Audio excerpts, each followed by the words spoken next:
settle before you start.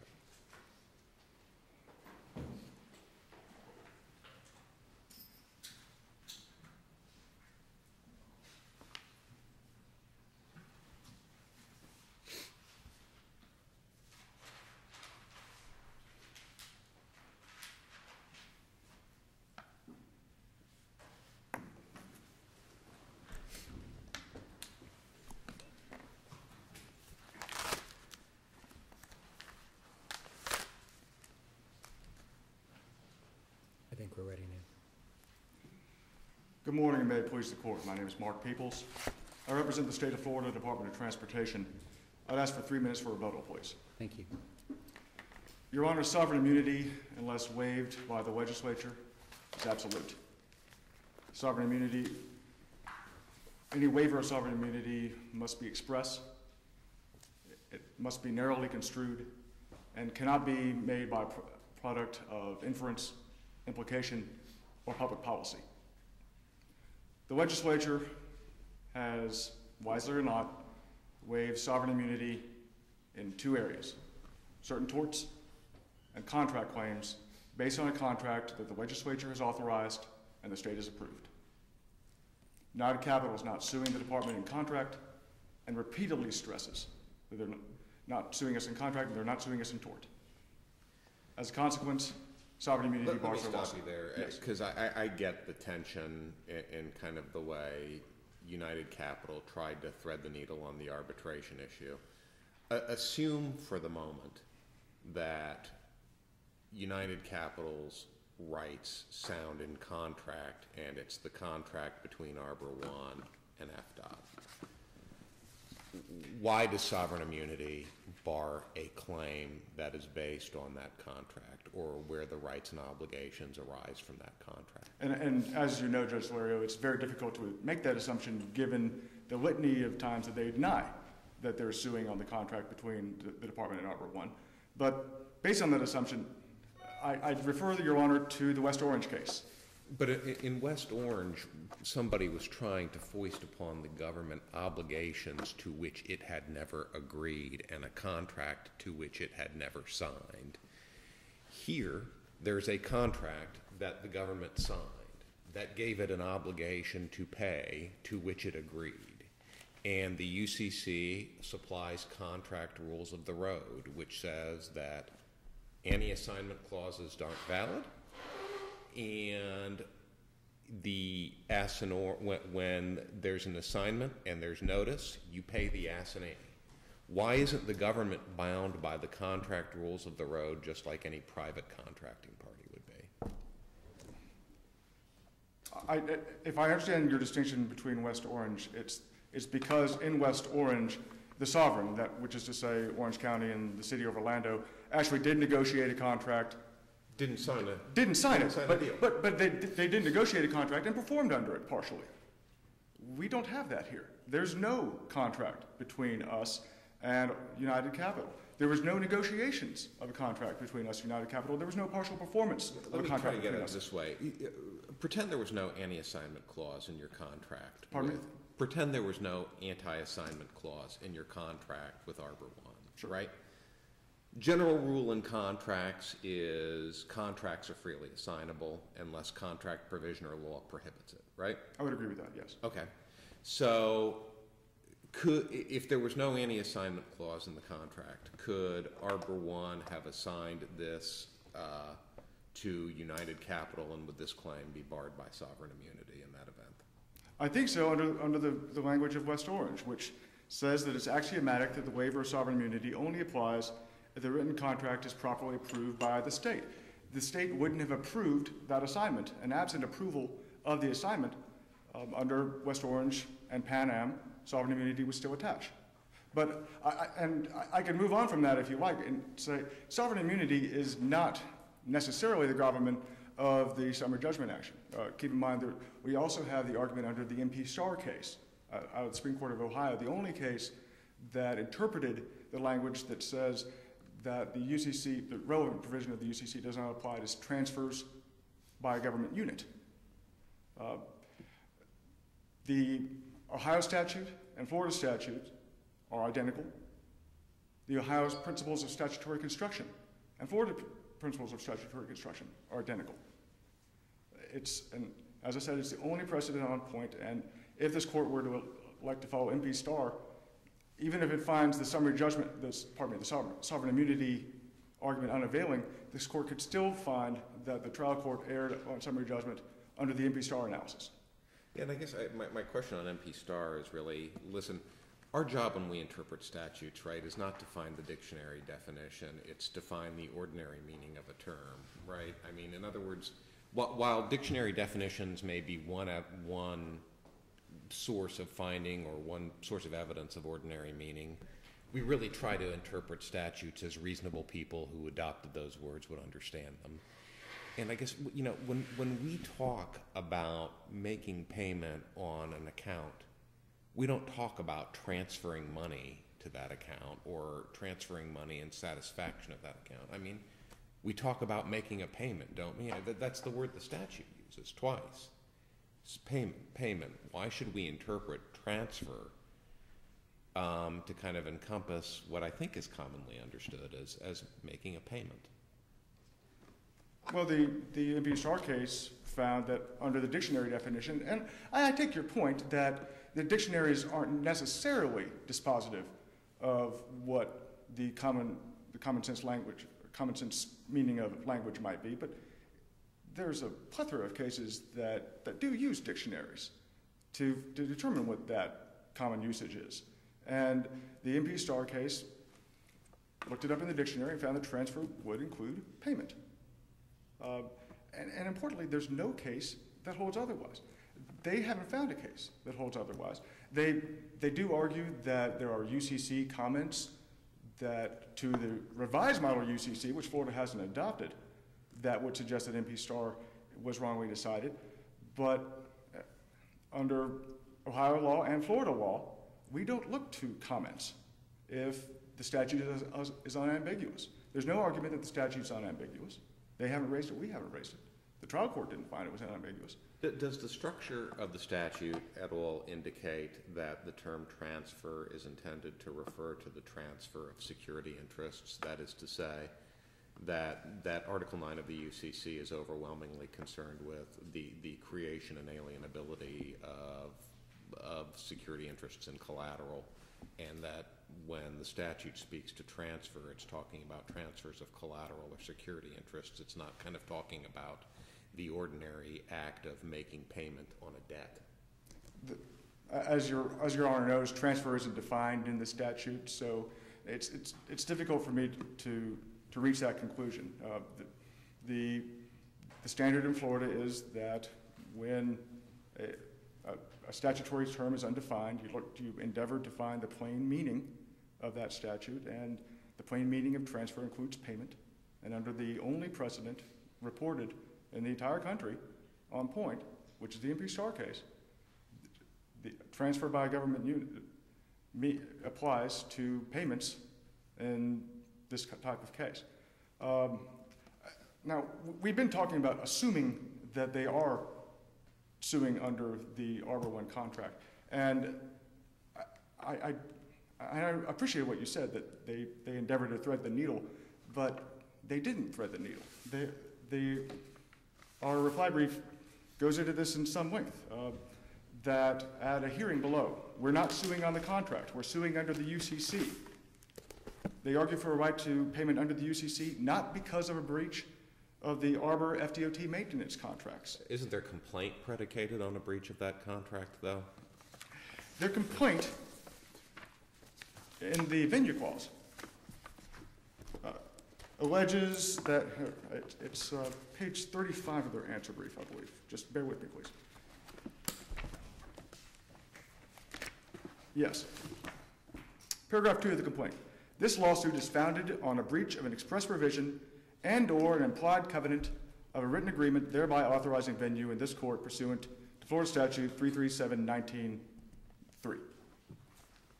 They go on to say the allegation in paragraph 2 was simply for purposes of alleging venue, for purposes of 337-19-3, and the allegation for venue purposes does not in any way indicate the United lawsuit arose from an unapproved contract between itself and FDOT.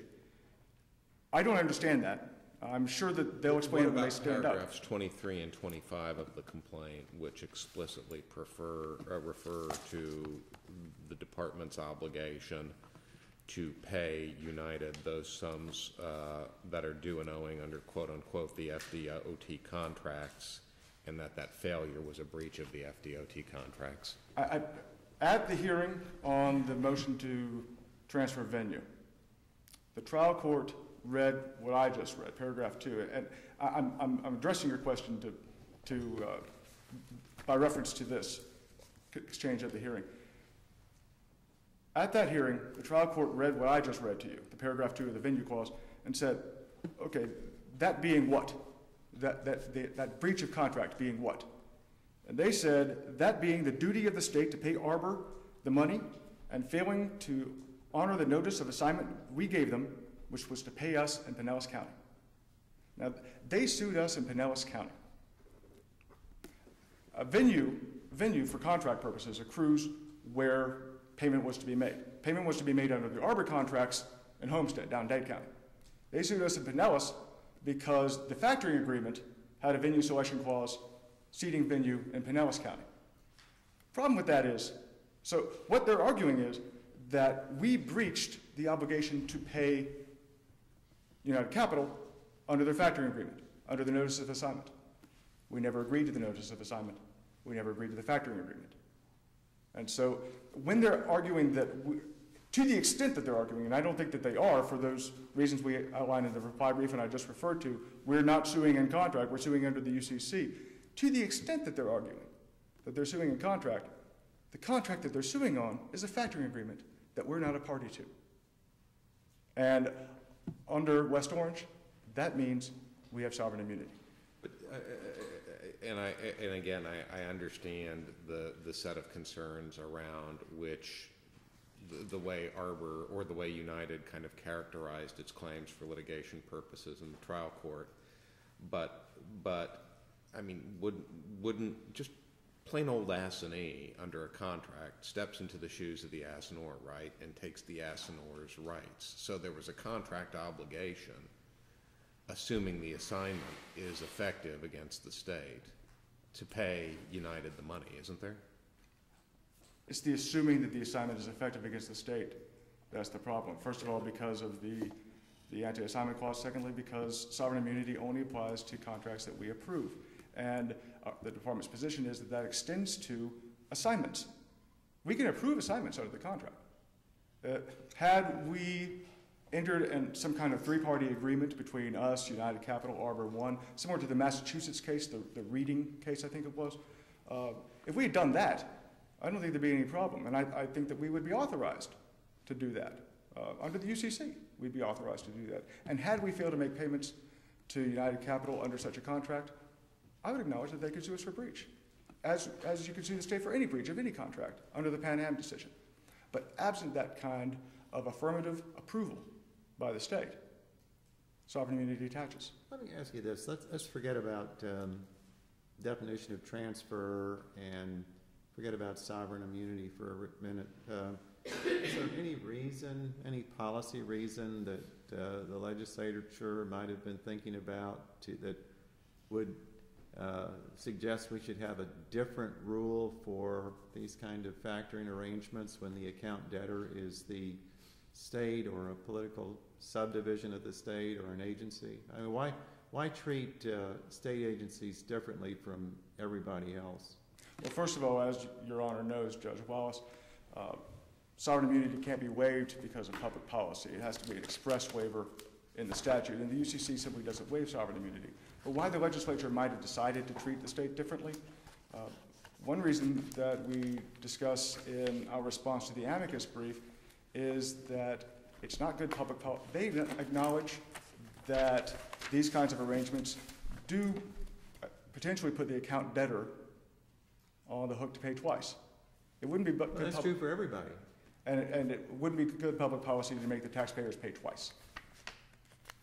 Well, doesn't the state just have to organize their businesses just like everybody else would so that they don't pay twice? I mean, you get this notice, and you're not obligated to pay the factor until you get the notice that tells you what you're supposed to do. There's no question here that DOT got a notice. So what's wrong with holding the state to the same rules as everybody else? What's wrong is that only the legislature can decide to hold the state to the same rules as everybody else. Historically, at common law, sovereign immunity predates the Florida Constitution and predates the United States of America. And Well, the statute says suits at law and equity can be brought against the department on any contract claim. I mean, right. Putting aside matters of characterization, why isn't that sufficient to say that when the department contracts, it's subject to the same rules of the road as far as contract enforcement, as any other contracting party? Well, why is the state different? Judge Wallace was asking about why we don't have liability under the UCC. You're asking whether we have liability under a contract. And clearly we do have liability under contracts that we agree to. We didn't agree to the factoring agreement. We didn't agree to the notice of assignment. And under the West Orange case, under Pan Am, we're immune from suit. Judge Wallace, I'm sorry, your question was, why wouldn't the state be... Why treat the state differently? What would be the reason? The state's always been treated differently, unless the legislature opts not to treat the state differently. And the legislature hasn't opted, wisely or not, the legislature has not opted to treat us differently. I don't see anything in Article 9 that says that the rules on factoring don't apply to the state. That's not there. What's also not there is a waiver of sovereign immunity. So whether the state is an account debtor, whether this is not really our argument is, even if we are, we can't be sued. Does the record tell us anything about why the state just decided to keep on paying Arbor Juan instead of either A, paying United, or B, demanding kind of the bona fides of the deal between United and... There's nothing of record on that, Judge. The record itself is fairly bare bones, as I'm sure you've seen. It was mostly on the pleadings. There was very little discovery done.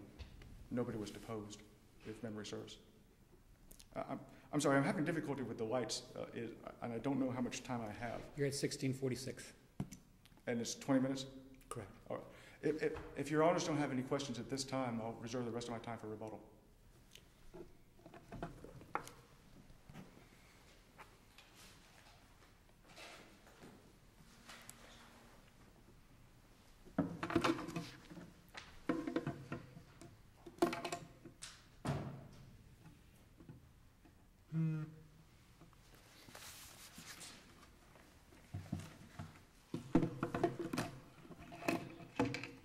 May it please the court. I have a little raspy voice this morning. I apologize for that. My name is Michael Ullman of Ullman & Ullman, PA. With me today is Jared Ullman of our firm, and Ms. Lisa Glass, who's the amicus curiae counsel. Your Honor, I'd like to answer the question you just posed. You asked about the structure of the statute. I thought that was very interesting.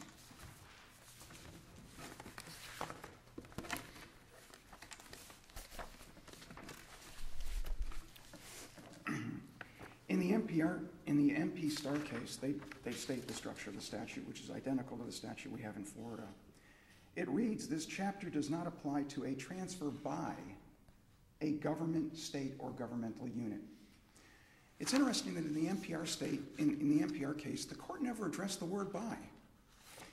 I looked at the statute carefully over the last couple of days, and I said to myself, it would seem to me that a transfer by a governmental unit means the governmental unit sought to make the transfer, not a situation where the transfer is made by the account, the party who holds the invoices, in this case Arbor Juan, and made a transfer by them to United Capital as the assignee of the account. And I thought to myself, how might I have restructured that statute to make it consistent with how the FDOT would like to have it read?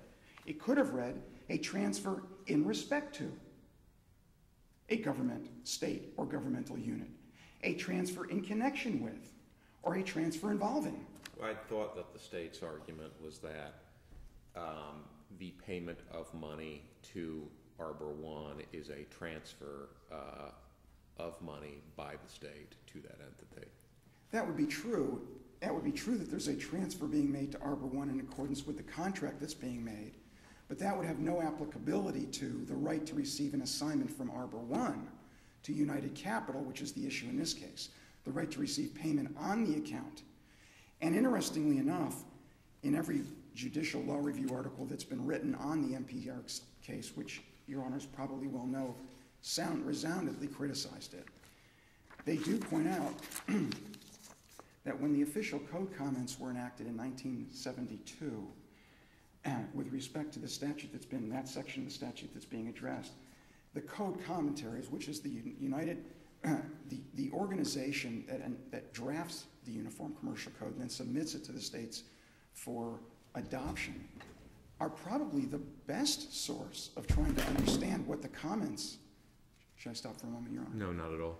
Is the best source of trying to understand what the intent of these statutes mean. They are the ones that draft them, and that is the organization that submits it to the respective states for publication and enactment. The code commentary applicable to this section reads, certain governmental borrowings include collateral in the form of assignments of water, electricity, or sewer charges, rents on dormitories or industrial buildings, etc. Since these assignments are usually governed by special provisions of law, these governmental transfers are excluded from this article. The code comments made it very clear what they were looking to protect against. They were looking to protect against trying to assert an interest against a government who had to utilize Uniform Commercial Code perfection or other rights that might be required, and said that for the purposes of the state governments, they would not have to go through the process of filing UCCs. They would not have to go through the process of enacting security agreements or having those entered into between the parties. Article 9 would not govern that portion of the transaction. But that has nothing to do with a contract unrelated to a transfer of any interest under Article 9, entered into between the government and a contractor or vendor to perform services, in this case, mowing services, yards for the purpose of assisting cleanup in the interstate, if I recall correctly. This has nothing to do with that transaction whatsoever. And this portion of the statute wasn't intended to apply to that. So I don't think that the statute was ever intended to apply to a transfer by a governmental unit in the context of an assignment made by a party who does get a right to do work for the government and then assign those rights to a third party. I'd like to note, insofar as the sovereign immunity argument, and once again, I thought Your Honors honed in on this in the questions that were asked, in the Pan Am case, the issue was whether a state agency that improperly rescinds an express executory contract with a private vendor who suffers a loss of profits may invoke sovereign immunity to prevent exposure for that improper revocation. That has absolutely nothing to do with the issue of whether or not United Capital has a right to seek money damages from the FDOT as a result of it ignoring, without any justification, the notice of assignment issued. Can you please let us know whether or not your claim is based on the contract between Arbor One and the FDOT, and speak to the statements in the trial court regarding the claim not being based on that contract? Yes, there's no question that, as the complaint indicates, there's no question that we sought declaratory decree in connection with a right to receive payments under a contract between the many contracts actually, between the FDOT and Arbor One. There's no question about that. Now, where the ambiguity arose is as follows. The Uniform Commercial Code gives special rights to an assignee that don't exist in the contract. For example, Article 9 of the UCC says 9401, or under Florida's version 679.4041, says that once the notice of assignment is delivered to the account debtor, any set-offs that may arise after delivery of that notice cannot be used to reduce the debt owed to the assignee. You actually get a holder in due course status similar to a holder of a promissory note that would not exist under the contract. It would allow the party, in this case the FDOT, to continue to assert its rights for set-off against the party who they contract with, but not the party who delivers the notice. What we tried to make clear to the court, and I think Judge Day understood it, in fact, Judge Day gave us more hours of his time than I could possibly have thought that he would do in this case. Hours on motions to dismiss, hours at summary judgment. He gave incredible thoughtfulness to this case. And he asked everybody questions, just like you're asking us now, trying to figure out where everybody was coming from. The issue with respect to that contract was, we tried to make a distinction between our rights limited to the contract and our rights under the Uniform Commercial Code. To the extent that they blend, we have rights to receive payment that were due under the contract, and B, we have special rights that exist with respect to Article 9. What are those special rights? Those special rights include subsection 6, which says that a rule of law, a statute, a regulation that prohibits, restricts, or requires consent of a government body or official to an assignment or a transfer is ineffective. They make any contractual provisions under subsection 4 ineffective. They make any legal principles, rules of law, administrative code ineffective. And then just to go to the trouble, which is not contained in many state statutes around the country, just to go to the trouble of making it abundantly clear to everybody in the state of Florida, they added subsection 11, which says, this section prevails over any inconsistent statute, rule, or regulation. The Florida legislature could not have made it more clear that they are not going to allow any rule of law or contract provision to defeat the right of an assignee to receive payment on an account when proper notice of assignment is given. And why? The amicus brief told us why. The legislature made a decision from a perspective of public policy, as you inquired, Your Honor.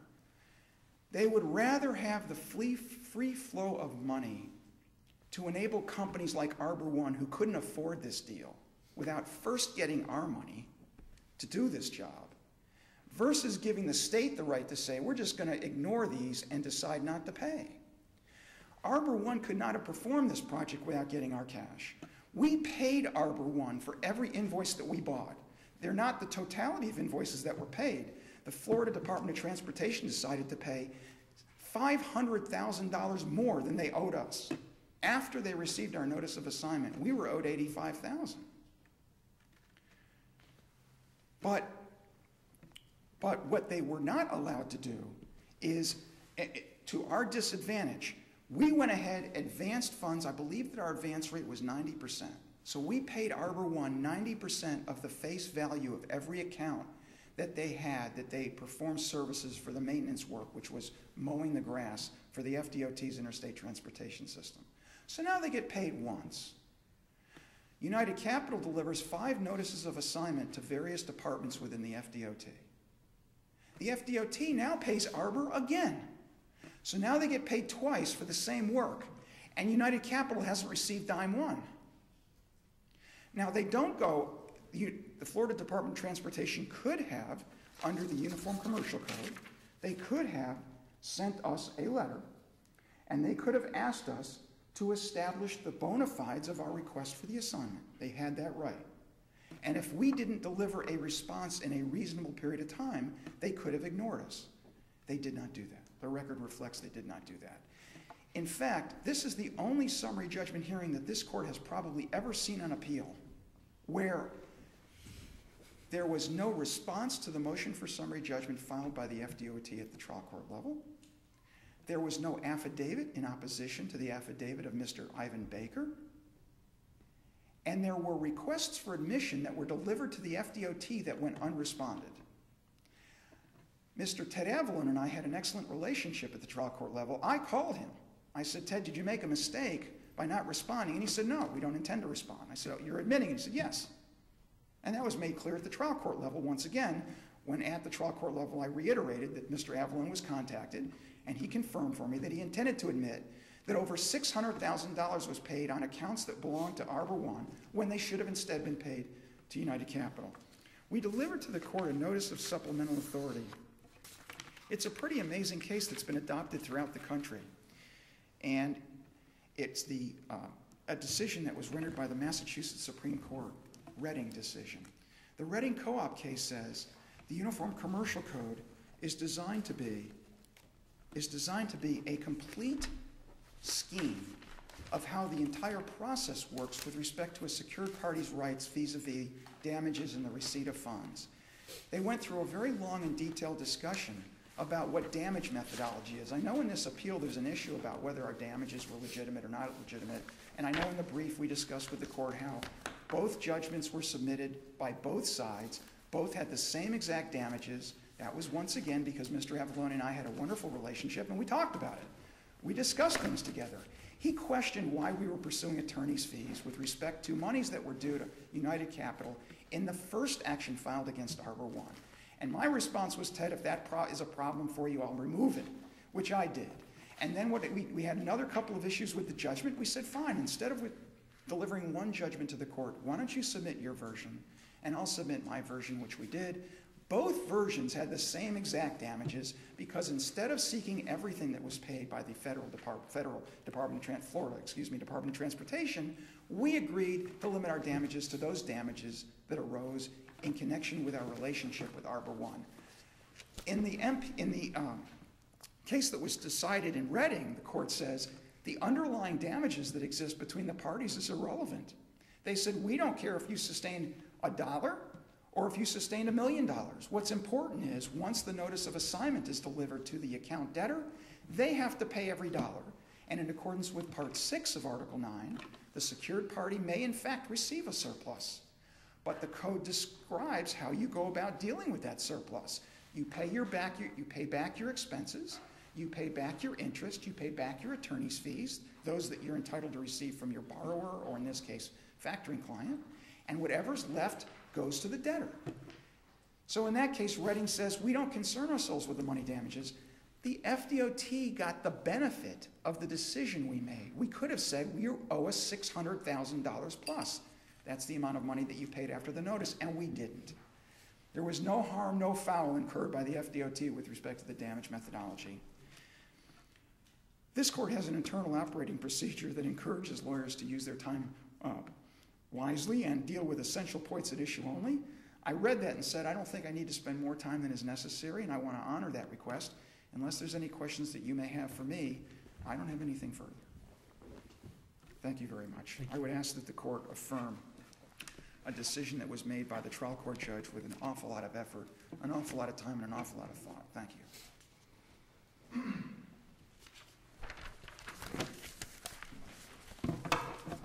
May it please the court. Judge Lario, in response to your question to United Capital's counsel, can you please tell us whether you're suing on the Arbor Juan contracts or not? If I understood him correctly, he said that they have rights under the contract and special rights under the UCC. That's the first time I've heard that.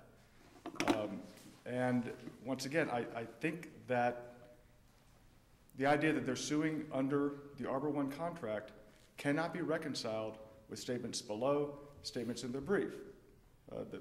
Particularly the statement that says that it does not concern the interpretation or application of certain, indeed any, specified contract provisions, and that the dispute between United Capital and the department does not involve any contract of any kind.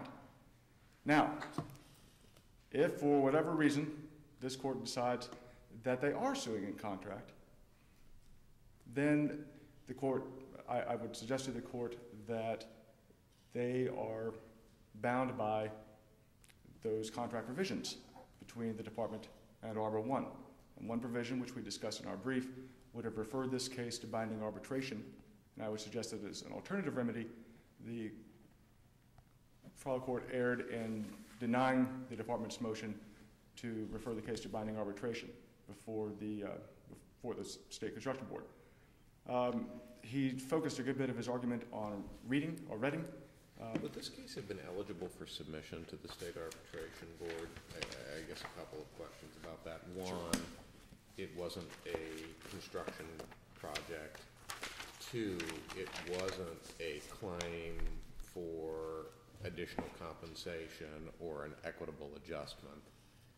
So is this the kind of case that the State Arbitration Board would have heard in? The fact that it's not a construction claim is irrelevant. The statute was amended in 2009. I think we go into this in our reply brief.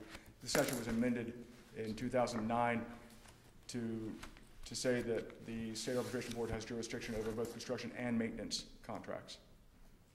And There's a set of operating procedures for the arbitration board in the record. Have those been updated? I note they were dated 2007.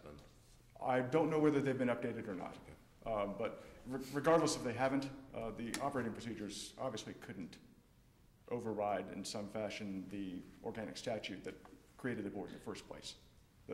And it's my understanding that the board does routinely hear both maintenance and construction claims, provided that the jurisdictional amount is met.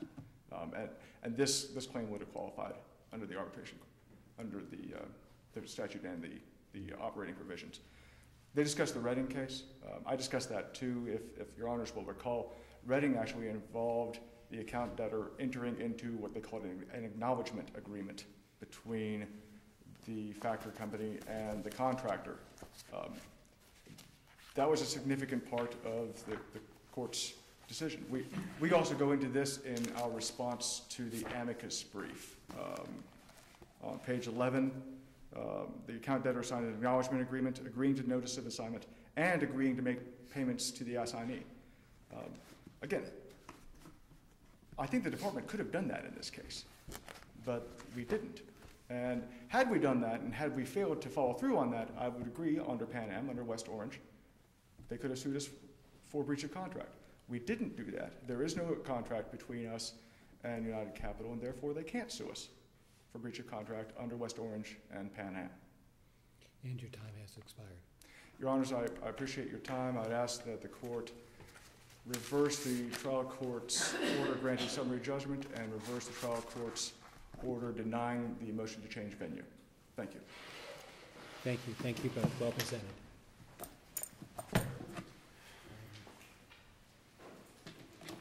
We're going to take about a 10-minute break and come back for the last case on our docket. We'll be in recess until then.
No, just for minors, just right downtown. Oh, that's right, Jackson. Yeah. I live in Cape Coral. What was that? I live in Cape Coral. Oh, okay. At offices downtown. My husband practices criminal law, so he's back and forth to the court at least twice a day, so there's no way that we could drive back and forth from Cape Coral, for sure. And we like to meet right downtown, right close to the courthouse too.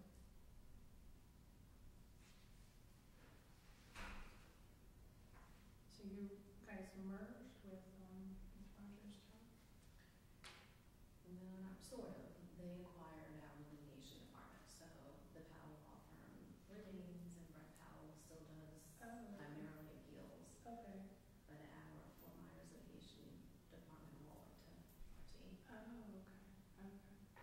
I know that happened while this was going on. Yeah. In the middle of the briefs, right? We filed the initial brief. I think so, yeah. With the Powell law firm. Yeah. Well, we moved too, actually. But we only moved like 3 spaces down. We're still on the same street and everything.